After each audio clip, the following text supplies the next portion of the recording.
గురుగారు నమస్కారం. నమస్తే అమ్మా. గురుగారు, మనకి త్వరలో గంగా పుష్కరాలు వస్తున్నాయి. అసలు గంగా పుష్కరాల యొక్క విశిష్టత ఏంటి అండ్ పుష్కరాల్లో మనం పాటించాల్సిన నియమాలు ఏంటి? ఒకవేళ పుష్కరాలకి వెళ్ళలేని వాళ్ళు ఏం చేయాలి? ఈ పుష్కరుడు అనేటటువంటి వాడు చాలా చాలా గొప్ప. ఇది జలాలని స్వతసిద్ధంగా శుద్ధి చేయడానికి యోగ్యమైన శక్తి. ఇది మొట్టమొదట బ్రహ్మదేవుడి దగ్గర, విష్ణుమూర్తి దగ్గర నుంచి వచ్చింది జలం. ఆ పుష్కరమైనటువంటి శక్తి ఆయన దగ్గర ఉండేది. ఆ శక్తి పరమేశ్వరుడు అష్టజలాల రూపంలో అష్టమూర్తిగా ఉన్నటువంటి ఆయనలో ఈ శక్తి ఉండేది.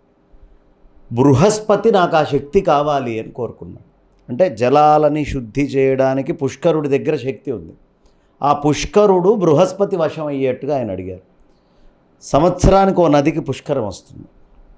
అప్పుడు ఆ నది తనని తాను రీఛార్జ్ చేసుకుంటుంది అన్నమాట. తన లోపల శక్తిని తాను, ఇప్పుడు నది ఎప్పుడు ప్రవహిస్తూ ఉంటుంది, ప్రవహిస్తూ మనందరినీ శుద్ధి చేస్తూ తనని తాను శుద్ధి చేసుకుంటూ ఉంటుంది.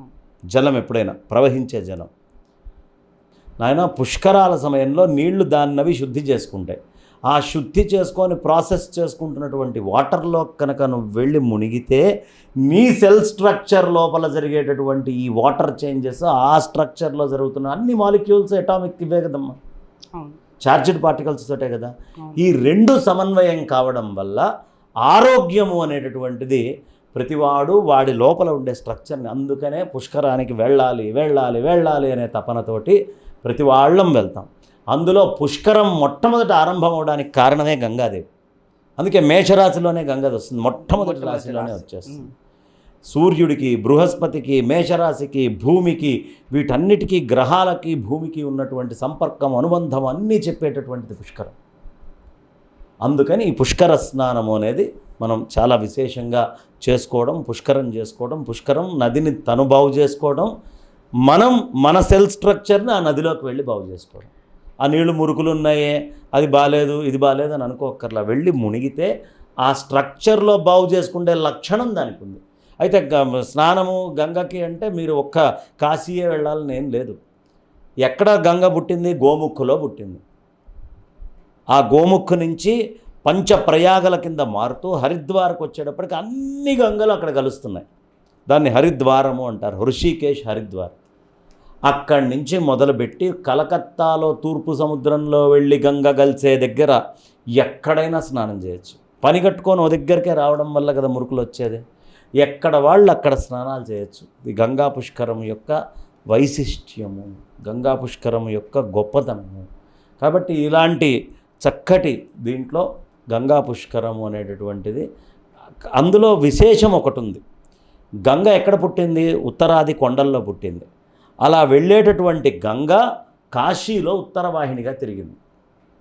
అంటే ఆ గంగ తన పుట్టింటి వైపుకి తిరిగి చూస్తోంది. పుట్టింటి వైపు తిరిగి చూసేటటువంటి ఏ స్త్రీ అయినా ప్రమోదంతో, ఆనందంతో ఉంటుంది. మొగుడు తరఫున 25,000 రూపాయలు చీర తెస్తే ఆనందపడతారు. కానీ పుట్టింటి తరఫు నుంచి 500 రూపాయల చీర వచ్చినా అంతకి రెండింతలు ఆనందపడతారు. అంత ఆనందమైనటువంటి స్థితిలో ఆ నది ఉంటుంది కాబట్టి, ఉత్తరవాహినిగా తిరిగింది కాబట్టి, మోక్షదాయిని ఉత్తరవాహిని అని మనకి పెద్దలందరూ చెప్తారు కాబట్టి, చక్కగా ఆ ఉత్తరవాహినిగా ఉండేటటువంటి కాశీని మేము ఎంచుకున్నాం. కానీ ఎక్కడ ఉత్తరవాహినిగా ఉన్నా గంగ అక్కడికక్కడికల్లా వెళ్ళి చేయొచ్చు. అసలు గంగ ఎక్కడ ఉన్నా, ఏ వాహిని అయినా గంగలో స్నానం చేయటమే అదృష్టము.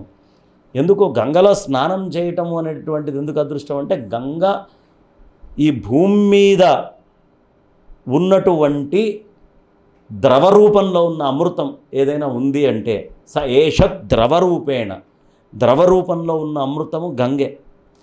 ఈ గంగ గొప్పతనం ఏమిటయ్యా అని అడిగారు.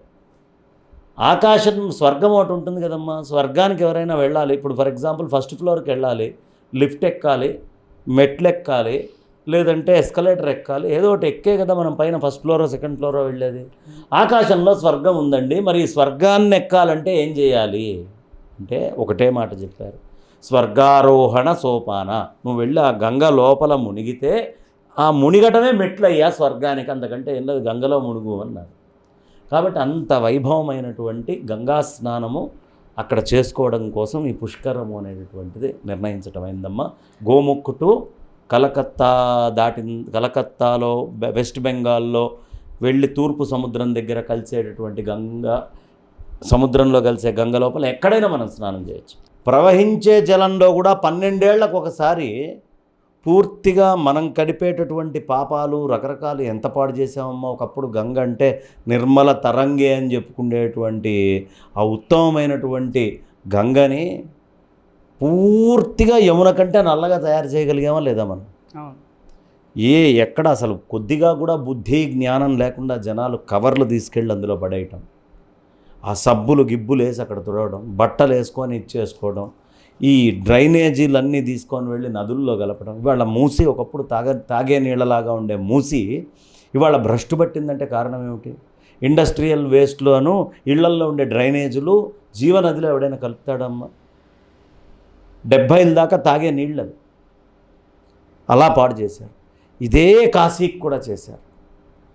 నిర్మలంగా ప్రవహించేటువంటి కాశీ, ఆ పై నుంచి వచ్చేటువంటి జలాలన్నిటినీ ఒక పక్క నుంచి డ్యాములు కడుతూ ప్రవాహాన్ని ఆపుతూ, ఇంకొక పక్క నుంచి అడ్డమైనటువంటి ఇండస్ట్రియల్ వేస్ట్లు, చెత్త చెదారాలు అన్నీ వేస్తూ కలుషితం చేస్తున్నాం. యమున కూడా చూస్తే అసలు బాధేస్తుంది.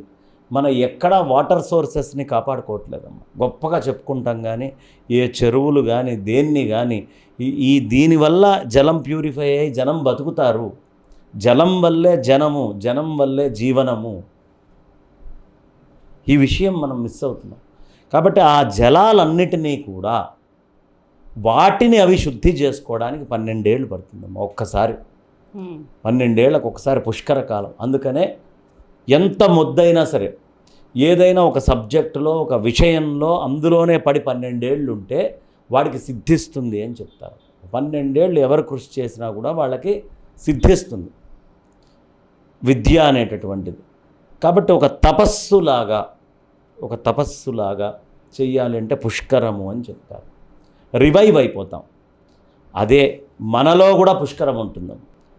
మన శరీరం ఏంటి? 70% వాటర్ బాడీస్ తోటి, 30% మిగతా అయినటువంటి వాటితోటి ఉన్నాయి. 70% వాటర్ ఏది అంటే మన దగ్గర ఉంటారు కొంతమంది నాస్తికులు. ఏది 70% వాటర్ అట, చాలా తెలివిగల వాళ్ళలాగా మాట్లాడుతున్నారు. 70% లోపల ఉండేటటువంటి మాలిక్యూల్ స్ట్రక్చర్స్ తోటి చాలా మటుకు ఘనీభవించి సెల్స్ లోపల దేనికి దానికి ఆ వాటర్గా సెగ్రిగేట్ అయితేనే పంచభూత పంచీకరణం అంటారు. మళ్ళీ ఇది పెద్ద సబ్జెక్ట్. దీని మీద మాట్లాడాలంటే దీని మీద చాలా మాట్లాడచ్చు. ఆ సెల్ స్ట్రక్చర్ మొత్తం అంతా కూడా లోపల ఒక 70% బాడీ అంతా కూడా వాటర్ స్ట్రక్చర్లో ఉంటుంది. ఈ 70% వాటర్స్ వాటిని అవి రివైవ్ చేసుకుంటాయి. అందుకనే పుట్టిన దగ్గర నుంచి 12 ఏళ్ల దాకా బాల్యం. ఎవడు నిర్ణయించాడమ్మా 12 ఏళ్ల బాల్యం అని? ఇప్పటికీ మనం 12 దాకా చిన్నపిల్లలు అంటాం. టీన్ ఏజ్ ఎప్పటి నుంచి అంటాం? 12 దాటాక 13, 14, 15, 16, 17, 18, 19. అవునా? 12 దాకా ఒకటి. అక్కడ కొంచెం మనుషులు వాళ్ళ శరీరాల్లో మార్పులు అవి వస్తాయి. 12 తర్వాత మళ్ళీ 24లో ఒక మార్పులు వస్తాయి. 24 తర్వాత 36లో మనిషిలో మార్పు వస్తుంది. తర్వాత 48లో మార్పు వస్తుంది. అందుకని ప్రతి మనిషి మొహంలో మనకు సుస్పష్టంగా వయస్సు ఆ పుష్కరాన్ని బట్టి తెలుస్తుంది. ఆ పుష్కర కళలను అర్థం చేసుకోగలిగిన వాళ్ళు ఎదుటి వాళ్ళ వయస్సు ఎంత అని చూడంగా అని చెప్పేయగలుగుతారు. తర్వాత 48 ఇక్కడ దాకా మధ్యంగా ఉంటుంది కాబట్టి వీటిని ఎక్కువ పట్టించుకోరు. 60 ఏళ్ళు వచ్చేటప్పటికి రిటైర్మెంట్ అంటున్నారు. ఎందుకంటున్నారు?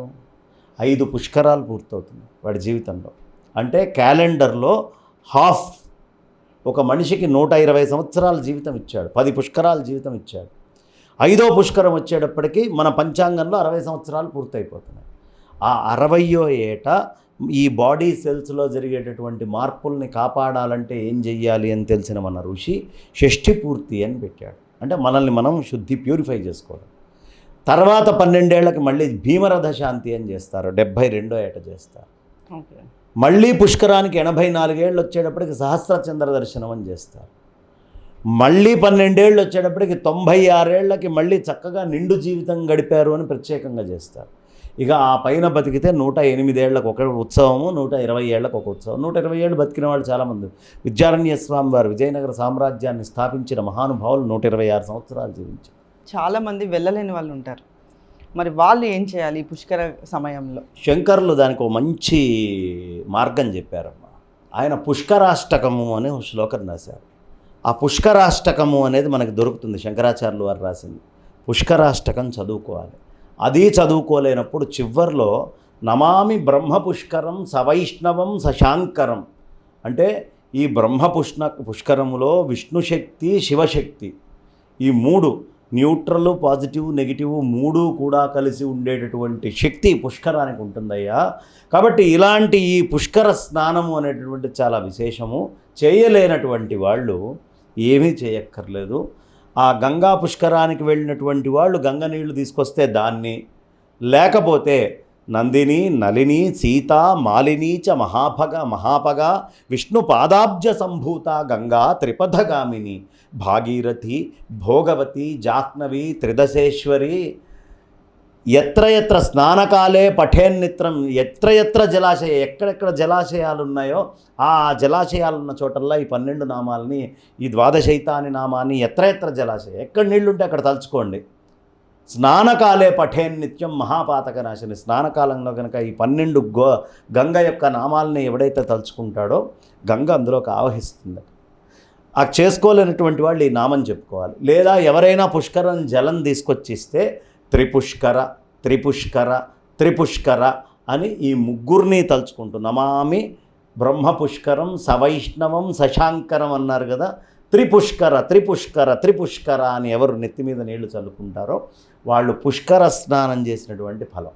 ఈ నీళ్లు లేవు, మా ఇంటి దగ్గర నీళ్లు లేవు, నాకు అనారోగ్యంగా ఉంది, మంచం మీద నుంచి నేను లేవలేకపోతున్నాను అన్నప్పుడు గంగా గంగేతి యో బ్రూయాత్ యోజనానాం శతైరపి ముచ్యతే సర్వపాపేభ్యో విష్ణులోకం సగచ్చతి. గంగా గంగేతి, గంగా గంగేతి, గంగా గంగా, గంగా గంగా, గంగా గంగా అని 3 సార్లు కనుక తలుచుకుంటే గంగా గంగా, గంగా గంగా, గంగా గంగా అని యో బ్రూయాత్, ఇట్లా ఇది యో బ్రూయాత్ యోజనానాం శతైరపి, కొన్ని 100 యోజనాల దూరంలో ఉన్న గంగ వాడిని తరింపజేస్తుంది. కాబట్టి అన్ని మార్గాలు చెప్పారు. వెళ్ళగలిగినప్పుడు ఏం చేయాలి, వెళ్ళలేనప్పుడు ఏం చేయాలి, ఎవరైనా తెచ్చిస్తే ఏం చేయాలి, ఉన్న నీళ్ళని గంగ కింద ఎలా మార్చుకోవాలి, ఇలా అనేకమైనటువంటి విషయాలు మనకు చెప్పారు. కాబట్టి త్రిపుష్కర త్రిపుష్కర త్రిపుష్కర అని నీళ్లు చల్లుకుంటే పుష్కరం నీళ్ళైనా ఇంట్లో నీళ్ళైనా గంగలో స్నానం చేసిన ఫలం మనకు వస్తుంది. మరి అసలు పుష్కరాల్లో స్నానం చేసేటప్పుడు చేయాల్సిన పద్ధతులు ఏమైనా ఉంటాయా? చాలా అద్భుతమైన ప్రశ్న అమ్మ. పుష్కరం ఎవరైనా సరే స్నానానికి వెళ్ళేటప్పుడు ఆడవాళ్ళు కాస్త పసుపు రాసుకోవడం తర్వాత బయట ఉండే ఇసుక కొంచెం తీసుకొని ఆ నదిలో వేయాలి. సైకతుడు అనేటటువంటి ఒక రాక్షసుడు ఉంటాడు. అతను ఆ రాక్షసుడు ఈ ఇసుకని ఆశ్రయించి ఉంటాడు. ఇది కనుక ఎవరైనా వేస్తే వాళ్ళ యొక్క పాపాలని అతను తీసేసుకుంటాడు, పుణ్యం వదిలిపెడతాడు. ఎవరైతే ఇసుకని కొద్దిగా అయినా బయట నుంచి తీసుకొని నదిలో వేయకుండా స్నానానికి వెళ్తారో ఆ కృత్తి అనేటటువంటి రాక్షసుడు వీళ్ళ యొక్క పుణ్యాన్ని మొత్తం గుంజుకుంటాడట లోపల ఉండే.